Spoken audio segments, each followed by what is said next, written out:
এরপর প্রশ্ন হলো, শবে বরাতের কোনো আমল আছে কিনা, শবে বরাতের রোজা ও নামাজের নিয়ম সবচেয়ে বহুল জিজ্ঞাসিত প্রশ্ন এখনকার, যেটাকে আসলে হাদিসের ভাষ্যে বলা হয়েছে মধ্য শাবানের রাত। শবে বরাত না, এটার হাদিসের ভাষ্যের নাম কি?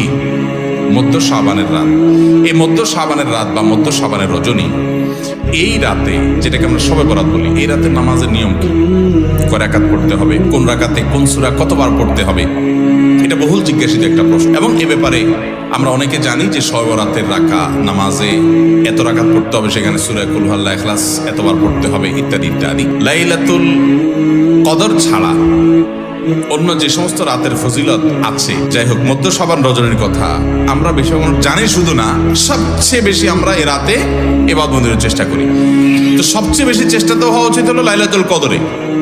এর পাশাপাশি যদি কেউ মধ্য শাবান রাতে আল্লাহ তাআলার ক্ষমা লাভের চেষ্টা করে, সেটা দর্শনীয় না, সেটা জায়েজ। এই রাতের এতটুকু ফজিলত অবশ্যই প্রমাণিত যে আল্লাহ রাব্বুল আলামিন এই রাতে হিংসুক ছাড়া, মুশরিক ছাড়া বাকি মানুষগুলোকে সাধারণ ক্ষমা ঘোষণা করেন। অতএব এই রাতের একেবারে কোনোই ফজিলত নেই, ব্যাপারটা সেরকম না।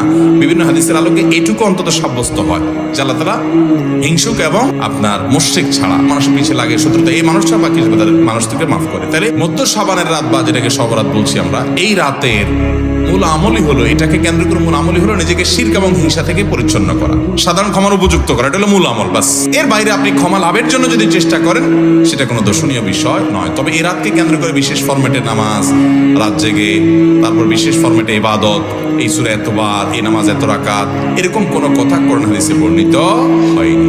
এগুলো আমরা মন গড়া বানিয়ে নিয়েছি।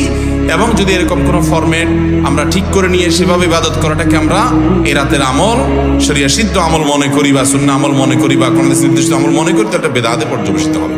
অতএব বাড়াবাড়ি এবং ছাড়াছাড়ি এই দুইটি আমাদেরকে পরিহার করতে হবে। যতটুকু আছে ততটুকু আমরা আমল করব এবং এসে আমল অনুযায়ী আমরা চলার চেষ্টা করব।